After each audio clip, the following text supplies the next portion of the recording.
ఉపరాష్ట్రపతి పోరులో తెలుగు ఫీలింగ్. సుదర్శన్ రెడ్డిని గెలిపించాలన్న రేవంత్. ఏపీ తెలంగాణ పార్టీలకు పిలుపు. జస్టిస్ ఘోష్ కమిషన్ పై హైకోర్టుకు కేసీఆర్, హరీష్. కమిషన్ నివేదికను నిలిపివేయాలని విన్నపం. పిటిషన్లు రేపు విచారణకొచ్చే అవకాశం. ఏపీలో P4 కార్యక్రమం ప్రారంభం. పేదల జీవితాల్లో మార్పు కోసమేనన్న సీఎం. 13 లక్షల బంగారు కుటుంబాల గుర్తింపు. యూరియా కోసం కాంగ్రెస్ ఎంపీల విన్నపం. 50,000 మెట్రిక్ టన్నులు కేటాయించిన కేంద్రం. వారంలో వస్తుందన్న తుమ్మల. రామంతపూర్ ప్రమాదంపై హెచ్ఆర్సీ గరం. కేబుల్ వైర్ల తొలగింపుతో ఇంటర్నెట్ కి అంతరాయం. రేపు మళ్లీ ఎస్పీడీసీఎల్ సీఎండీతో కేబుల్ జేఏసీ భేటీ. చిత్తశుద్ధుంటే పెట్రోల్ ధరలు తగ్గించండి. చేనేతపై పూర్తిగా జీఎస్టీ రద్దు చేయాలి. జీఎస్టీ కౌన్సిల్ భేటీ నేపథ్యంలో కేటీఆర్ లేఖ.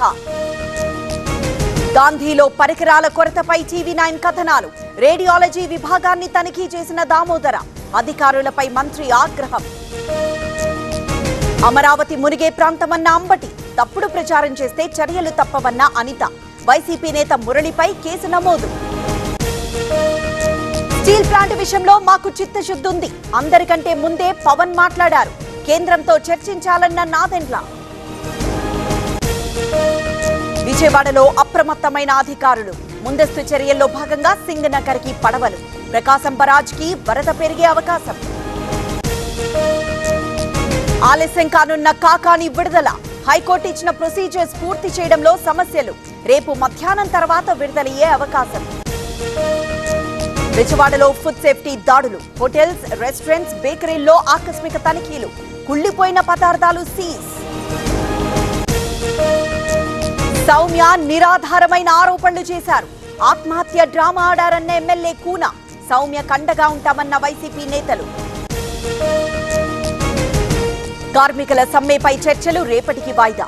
ఇరుపక్షాలతో భేటీ కాబోతోన్న ఫిల్మ్ ఛాంబర్. ఉదయం నిర్మాతలు, సాయంత్రం ఫెడరేషన్ తో భేటీ. వరదలపై అధికారులతో జూపల్లి సమీక్ష. సమీక్షలో పాల్గొన్న ఎమ్మెల్యే వెడ్మ బొజ్జు, ఎమ్మెల్సీ విఠల్. పంట నష్టంపై వివరాలు తెలుసుకున్న మంత్రి.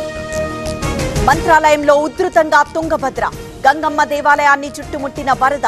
పుణ్యస్నానాలు నిలిపివేసిన అధికారులు. ములుగు జిల్లాలో గోదావరికి వరద ఉధృతి. తెలంగాణ, ఛత్తీస్గఢ్ మధ్య రాకపోకలు బంద్. వాజేడు మండలం పేరూరు దగ్గర పెరిగిన వరద. ముంబైను ముంచెత్తిన భారీ వర్షాలు. ఎయిర్పోర్ట్ లోకి వరద నీరు. 250 విమాన సర్వీసులకి అంతరాయం. ఈ నెల 21 వరకు ముంబైలో భారీ వర్షాలు. రత్నగిరి, ఠానే, పాల్ఘర్ జిల్లాలకు రెడ్ అలర్ట్. నాందేడ్లో క్లౌడ్ బర్స్ట్ కి 8 మంది బలి. ట్రంప్ సుంకాలపై భారత్, చైనా ఉమ్మడి పోరు. ప్రధాని మోదీతో చైనా విదేశాంగ శాఖ మంత్రి వాంగ్ యీ భేటీ. సరిహద్దు వివాదంపై కీలక చర్చలు. కేంద్ర కేబినెట్ కీలక నిర్ణయాలు. రాజస్థాన్లోని కోటాలో కొత్త ఎయిర్పోర్ట్. కటక్, భువనేశ్వర్ 6 లేన్ల రింగ్ రోడ్డుకు ఆమోదం.